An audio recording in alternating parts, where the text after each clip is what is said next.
10 décembre 2020, 13h sur Canal 3, voici les titres de votre journal. Ouidah accueille le président Patrice Talon dans le cadre de la tournée nationale de reddition de comptes en cours depuis quelques semaines maintenant sur l'ensemble du territoire national à la rencontre des populations sur les différentes réalisations et projets du gouvernement. Le Bénin organise l'édition 2020 de la Journée internationale des volontaires. L'événement a mobilisé à Cotonou des volontaires nationaux et internationaux et des partenaires techniques et financiers.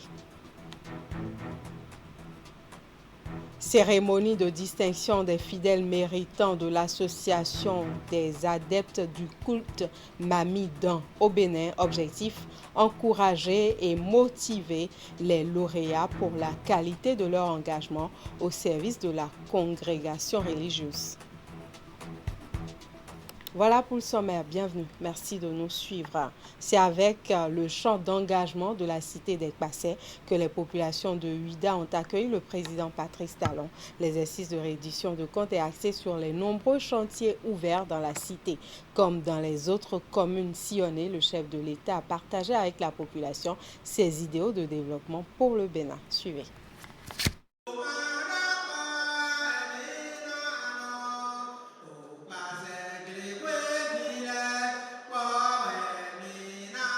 Notre ville, la cité Passé, longtemps délaissée, exploitée et même humiliée. Ses filles et fils, divisés par la politique politicienne, est désormais promise à un avenir radieux, grâce à vous, Monsieur le Président de la République. De nombreuses et courageuses réformes que vous avez lancées, Ouidah applaudit particulièrement et se réjouit des impacts positifs de la réforme salvatrice du système partisan dans notre pays. En effet, l'ancien système politique a profondément divisé ses filles et fils, instaurant en leur sein la méfiance, la jalousie, la haine et autres attitudes rétrogrades entretenues par les politiciens pour leurs intérêts égoïstes. Aujourd'hui, les effets induits de cette réforme du système partisan sont perceptibles dans la cité de Passé. Un jour nouveau se lève sur Ouidah. Les milliers de touristes se bousculeront bientôt à la découverte de cette ville mystique et mythique, dont la richesse et la diversité de son histoire, dans la pluralité harmonieuse de son patrimoine, qui fait d'elle une vie universelle. Notre nature réelle, notre grandeur réelle, ce que nous sommes réellement, de manière intrinsèque, se révèle à nouveau à nous-mêmes et au monde entier. Le Bénin est le pays d'Afrique qui a le plus de potentiel touristique de tous les pays d'Afrique. Le patrimoine touristique mémoriel des esclavages du Bénin a plus de sens historique de Gorée. L'épopée des rois de Dahomey, de Béhanzin et des Amazones n'a pas son égal en Afrique. Notre parc animalier en Afrique de l'Ouest n'a d'égal qu'en Afrique australe et en Afrique de l'Est. Nous avons une côte, la plage. Donc nous avons également un patrimoine balnéaire. Sans oublier les cours d'eau, les lacs, qui offrent également une possibilité, un patrimoine balnéaire. Nous avons les Tata Somba dans la région de Boukoumbe et consorts, qui sont majestueux. Nous avons tout ça dans un petit territoire. Le tourisme va faire de nous un pays riche. La marina ici à Ouidah, le bateau, le négrier, des investissements colossaux sont en passe d'être réalisés. Les études ont été longues. Elles sont pratiquement terminées. Les travaux vont démarrer.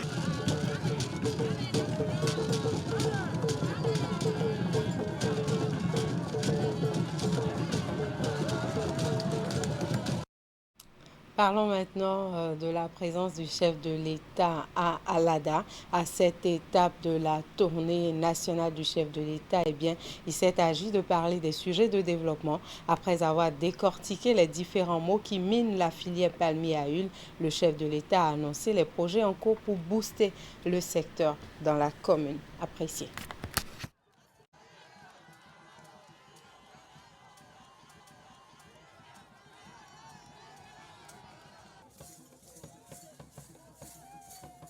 Le bitumage de la route Ouidah-Kwamassé-Alada et Togudo Sekou.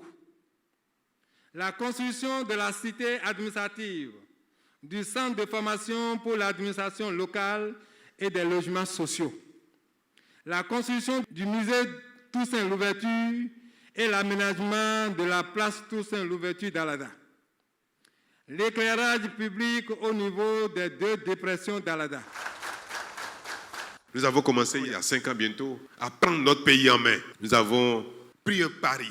Vous savez combien je porte Alada dans mon cœur. Vous savez combien je porte Alada dans ma raison. Je suis désormais ici à Alada,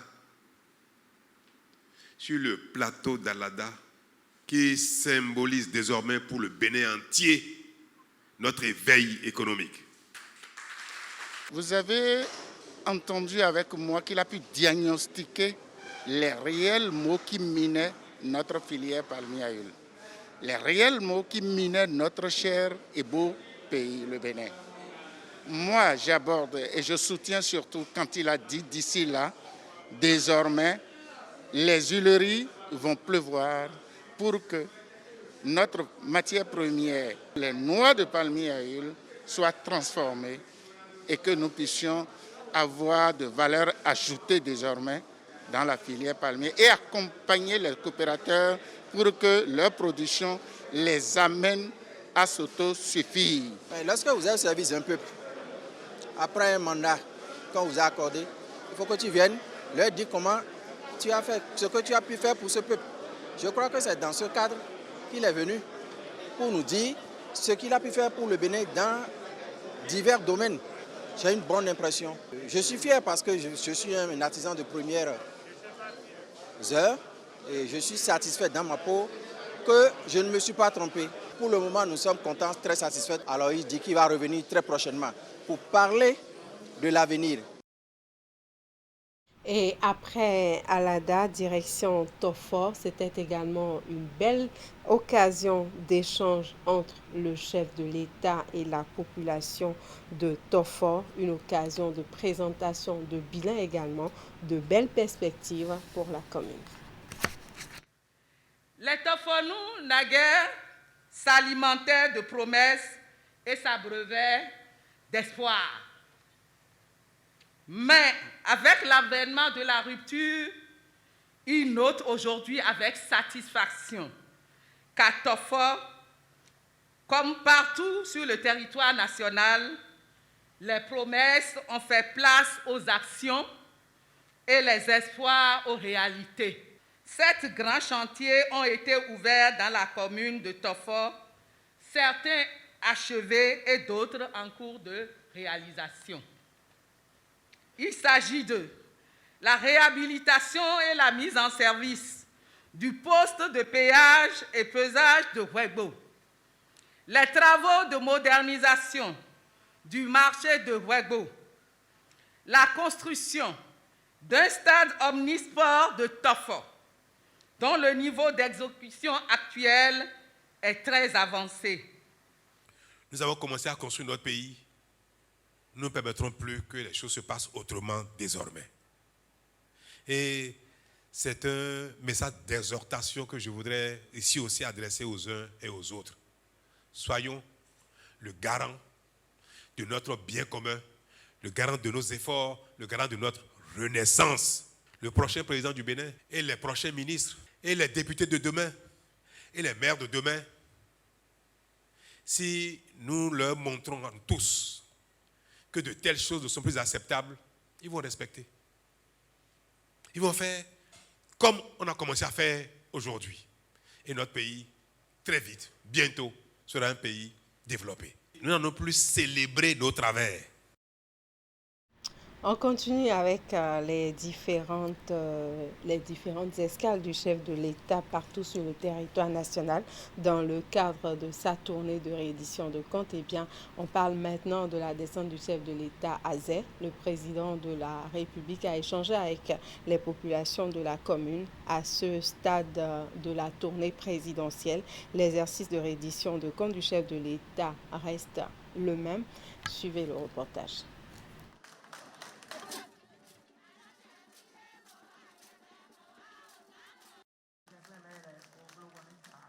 À travers cette initiative, Excellence, Monsieur le Président de la République, vous venez une fois encore de marquer la rupture. En effet, avec votre accession à la magistrature suprême le 6 avril 2016 et le lancement le 16 décembre 2016 du programme d'action du gouvernement PAG 2016-2021, le Bénin s'est résolument engagé dans l'ère des grandes réformes, mais aussi des grandes réalisations jamais enregistrées depuis l'accession de notre pays à l'indépendance en 1960. Je vous invite à présent à suivre une nouvelle étape du point de la tournée de reddition de comptes entamée par le président Patrice Talon. C'est avec le porte-parole du gouvernement, Alain Orunla. L'étape d'aujourd'hui nous a révélé un président de la République pédagogue de l'économie de développement. Le président de la République a montré comment la mise en place et la planification des différents progrès permet d'arriver à améliorer les conditions de vie des Béninois, à obtenir le plein emploi, la création de richesses, donc la création d'usines, l'industrialisation de notre pays qui requiert des préalables pour lesquels des efforts ont été faits. Sans eau et sans eau potable, pas d'industrie. Sans route, pas d'industrie, pas d'économie. L'électricité, n'en parlons pas. C'est pour cela que le président de la République, dans son programme, accompagné par le gouvernement, a d'abord engagé ces préalables qu'il a résumés et qu'il a considérés comme la première pierre du développement économique, industriel de notre pays, le Bénin. Et pour cela, il a magnifié les efforts de ses compatriotes, des Béninois, en réaffirmant une fois de plus sa fierté d'être Béninois. Nous n'avons pas eu de pétrole, nous n'avons pas eu d'or, c'est le travail, le sacrifice, les efforts d'un État pauvre qui permettent d'évoluer. Et le président de la République a une phase très très forte en disant que le pauvre qui s'acharne finit par sortir de la pauvreté, à l'inverse du pauvre qui se vautre dans sa pauvreté, finit par être dans la misère. Donc, pauvres nous sommes, mais travailleurs organisés avec un leadership éclairé, nous parvenons à nous transcender et à porter les efforts de modernisation, d'industrialisation et de développement que sous son leadership, nous sommes en train de gagner. Nous sommes donc des Béninois de type nouveau qui devons changer totalement et radicalement nos paradigmes.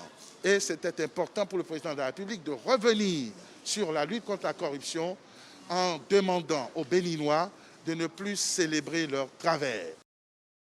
Et c'est sous le leadership du chef de l'État que le Conseil des ministres s'est réuni comme à l'accoutumée hier mercredi 9 décembre. Ce Conseil des ministres a permis de prendre plusieurs décisions. Je vous invite à suivre une fois encore le ministre de la Communication et porte-parole du gouvernement. Il revient sur les grandes décisions du Conseil des ministres tenues hier. Au titre des mesures normatives, adoption du décret portant réaménagement des horaires du travail dans l'administration publique béninoise. Ce réaménagement intervient à la suite d'une étude initiée par le gouvernement dans le but de garantir la qualité du service public autant que la vie familiale et l'épanouissement des agents de l'État. Après une analyse minutieuse des tranches horaires suggérées et suite aux larges échanges avec les partenaires sociaux, le Conseil a-t-il marqué son accord pour le réaménagement des horaires de travail ainsi qu'il suit. Matin, de 8h à 12h30. Après-midi, de 14h à 17h30. Pause, de 12h30 à 14h. Le ministre du Travail et de la Fonction publique ainsi que tous les autres ministres sont instruits de veiller au respect scrupuleux par les agents en service sous leurs ordres des nouveaux horaires de travail dans l'administration publique à compter du 1er janvier 2021.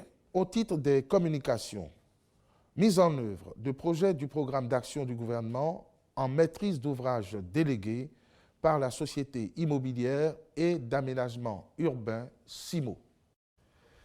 Il s'agit de projets de grande envergure que sont la construction et l'équipement du nouveau siège de l'Assemblée nationale, la construction et la gestion de 500 logements sociaux répartis à raison de 200 à Alada, 200 à Ouida et 100 à Parakou. Dans l'optique de leur conduite efficace, le Conseil a autorisé, en dehors de la convention cadre de maîtrise d'ouvrage déléguée, la signature avec la dite société des conventions spécifiques aux fins de définir les conditions et modalités d'exécution des missions qui sont prescrites. Approbation des mesures de fermeture de carrières illégales de ressources minérales.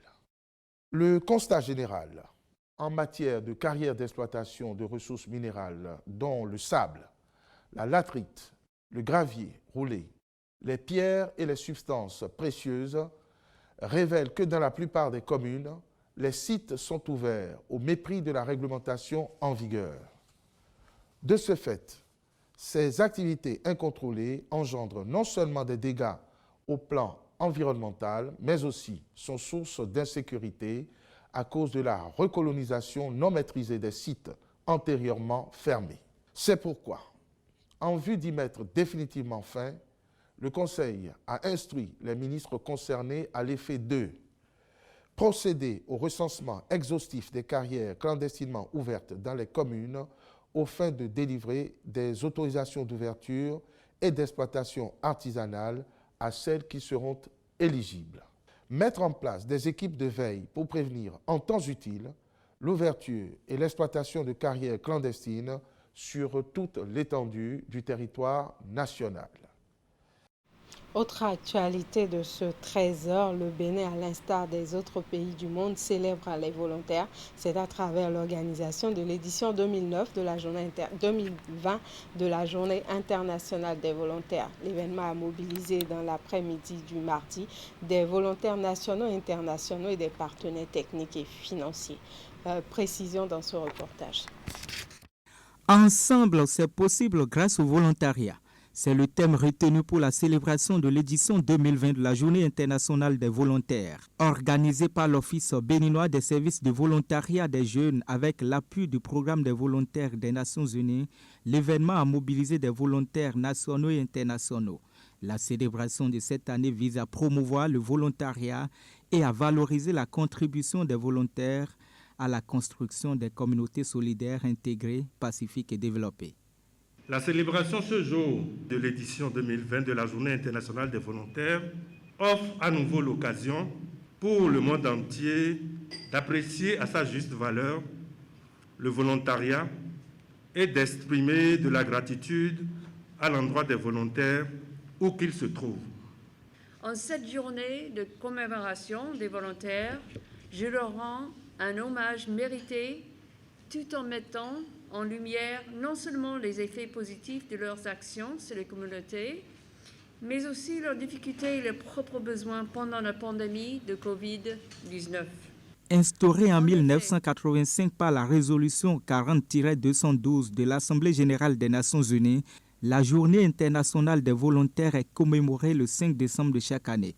L'organisation intervient au Bénin depuis plusieurs années déjà, avec au total 110 volontaires, dont 102 nationaux. Ils sont déployés au sein des agences des Nations Unies et sur des projets avec le gouvernement béninois. Leur domaine d'intervention se rapporte aux 3 piliers d'action du système des Nations Unies au Bénin, à savoir la promotion de la croissance économique inclusive, forte et durable, le renforcement du capital humain et la consolidation de la démocratie, de l'état de droit et la promotion de la bonne gouvernance. Le gouvernement de son Excellence le Président Patrice Talon, conscient de la dimension sociale du volontariat, œuvre inlassablement à mettre en exergue sa dimension économique longtemps reléguée au dernier rang. Plusieurs panels ont meublé cette rencontre. Les échanges ont porté sur le rôle et l'importance du volontariat. La célébration de cette année consacre également le lancement de la mise en œuvre du nouveau programme de volontariat au Bénin. Et le gouvernement poursuit sa lutte contre le sous-emploi et le chômage au Bénin. Après le lancement officiel de la 9e édition de la quinzaine nationale de l'emploi, il a également lancé la journée communale de l'emploi. C'était à Tukuntuna. Le reportage est signé Abdou Sahabi Idrissou et Alassane Aouna. La problématique de l'emploi reste et demeure une préoccupation majeure au Bénin. Face à l'offre d'emploi limitée, le gouvernement, dans sa politique de promotion de l'entrepreneuriat, lance à travers le ministère des petites et moyennes entreprises et de la promotion de l'emploi la journée communale de l'emploi à Tukuntuna. Une journée qui intervient après le lancement officiel de la 9e édition de la quinzaine nationale de l'emploi et qui vise à mobiliser toutes les forces vives des collectivités territoriales autour des questions liées à l'emploi des jeunes. L'emploi des jeunes à la base du développement local par un accompagnement et un suivi financier ne sont pas aujourd'hui les priorités à tous les niveaux. C'est à juste titre qu'au pilier 3 du programme d'action du gouvernement, dont les axes 6 et 7 sont relatifs respectivement au renforcement des services sociaux de base et de protection sociale et au développement équilibré, justifie cette assertion. C'est donc une occasion d'exprimer la gratitude au chef de l'État, chef du gouvernement, pour des efforts consentis en matière d'insertion des jeunes. Par cette séance d'information, de sensibilisation, d'orientation et d'appui conseil, l'Agence nationale pour l'emploi et l'Agence de développement de l'entrepreneuriat des jeunes poursuivent leur offensive contre le sous-emploi qui est de 72%. Une manière pour ces deux structures de créer davantage un environnement propice et favorable à l'éclosion de l'entrepreneuriat, ceci à travers l'exploitation des potentialités d'emploi en milieu rural. En effet, toutes les potentialités économiques des communes ne sont pas exploitées pendant que les jeunes désertent leur milieu pour les grandes villes à la recherche d'un emploi.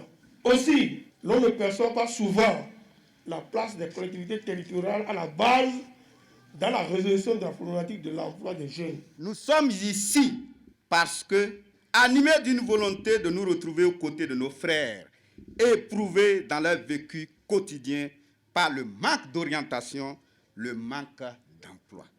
Précédemment stagiaire, Prosper Dakou, grâce à l'appui conseil de l'Agence nationale pour l'emploi, a pu décrocher un emploi salarié à la mairie de Natitengo. J'étais toujours au pied de la NPA sur les formations, les séances et autres. Donc, ça a permis à ce que le maire ait confiance en moi et il m'a nommé régisseur des recettes à la mairie lors du premier contrat. Tout récemment, ils m'ont encore promu où je suis nommé comptable matière dans cette commune. Emploi local, quel enjeu pour la jeunesse dans les communes? C'est le thème principal qui a retenu l'attention de l'assistance. Merci à vous. Point de presse de la directrice du Centre national du casier judiciaire. On retient de cette sortie médiatique qu'il est maintenant possible d'avoir son casier judiciaire via une plateforme dédiée à cette demande. Fini donc les contraintes liées à l'obtention du casier judiciaire. Je vous invite à suivre la directrice pour plus d'informations. Le 29 juillet 2020, il a été procédé au lancement de la demande de casier judiciaire en ligne. Ainsi, la possibilité est désormais offerte aux usagers de pouvoir obtenir leur casier judiciaire sans aucune tracasserie, et ce, depuis le lieu de leur choix, domicile, bureau, en voyage et à tout moment. À ce jour, plus de 22 500 casiers judiciaires ont été délivrés. La procédure d'obtention du casier judiciaire en ligne est simple. Il suffit de disposer d'un téléphone portable adéquat ou d'un ordinateur, d'une connexion Internet, d'un compte mobile money ou d'un compte bancaire et de se connecter à la plateforme via le portail national des services publics dont l'adresse est www.service-public.bj pour faire la demande en annexant une copie légalisée de l'acte de naissance. Une fois la demande faite et le paiement en ligne effectué, le demandeur reçoit un message de confirmation de e-casier dans son mail.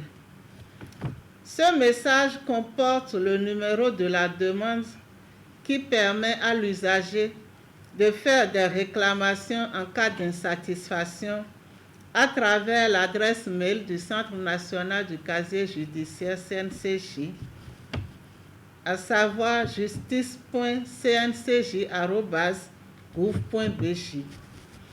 L'usager qui ne reçoit pas de message de confirmation après paiement doit saisir le CNCJ à travers la même adresse mail justice.cncj@gouv.bj. Toute structure destinataire du casier judiciaire peut vérifier son authenticité à travers le code qu'il contient. La procédure à suivre pour effectuer ce contrôle figure au bas du casier judiciaire. Le casier judiciaire émis peut être imprimé en couleur ou en blanc-noir.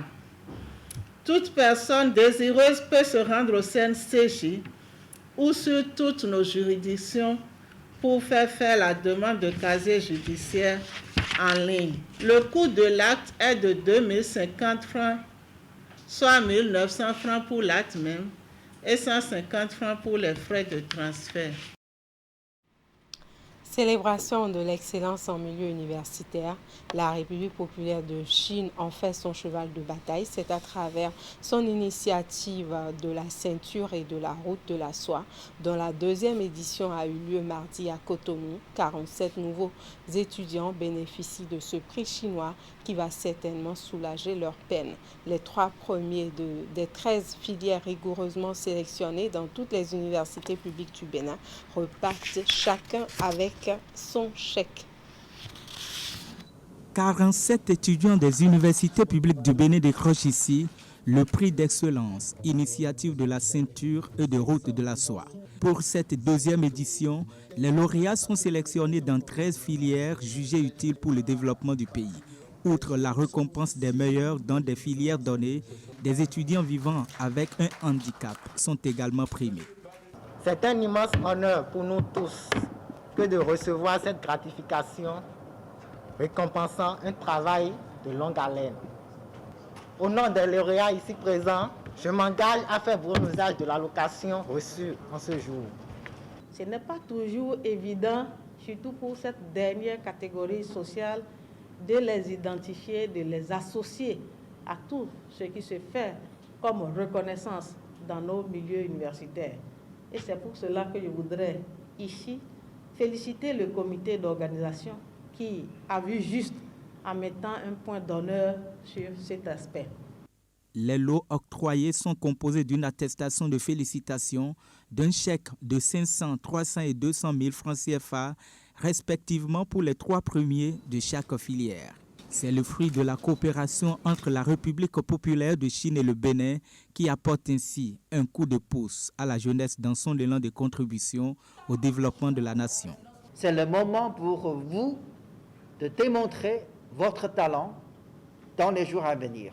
Je voudrais d'abord féliciter les lauréats pour avoir gagné ce prix.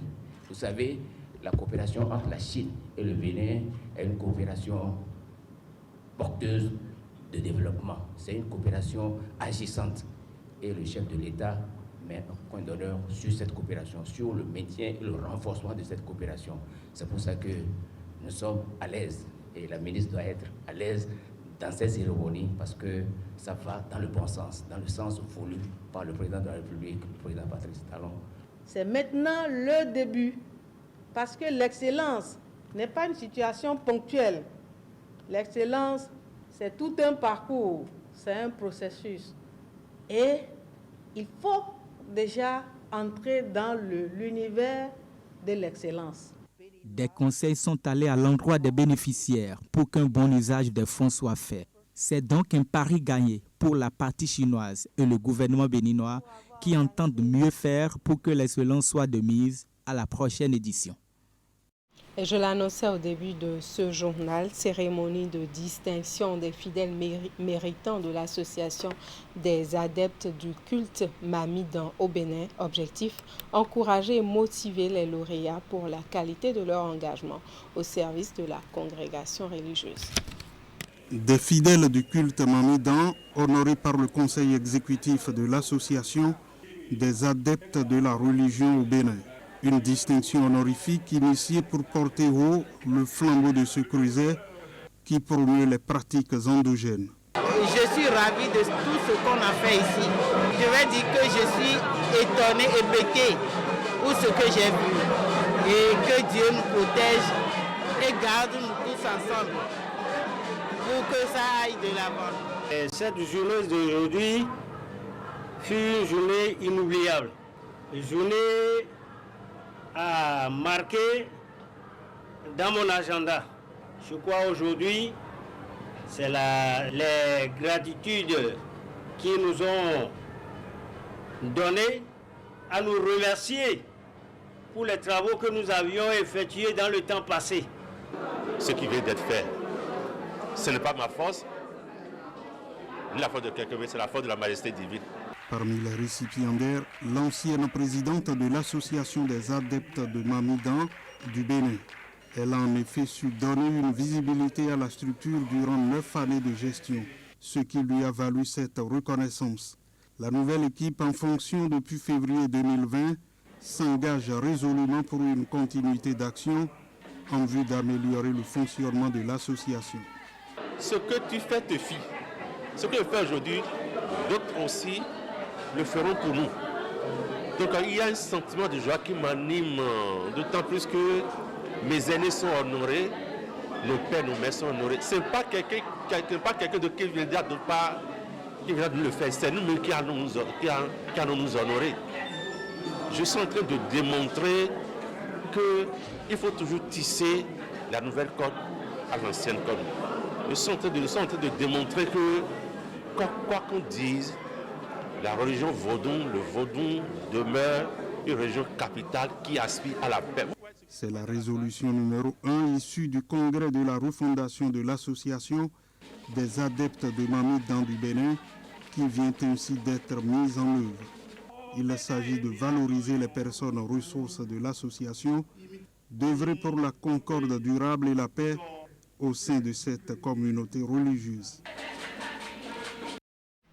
Et c'est avec cette cérémonie de distinction que se referme ce journal. Toute l'équipe qui m'accompagne vous remercie pour votre attention et votre fidélité. Prochain programme d'information sur Canal 3, 19h30.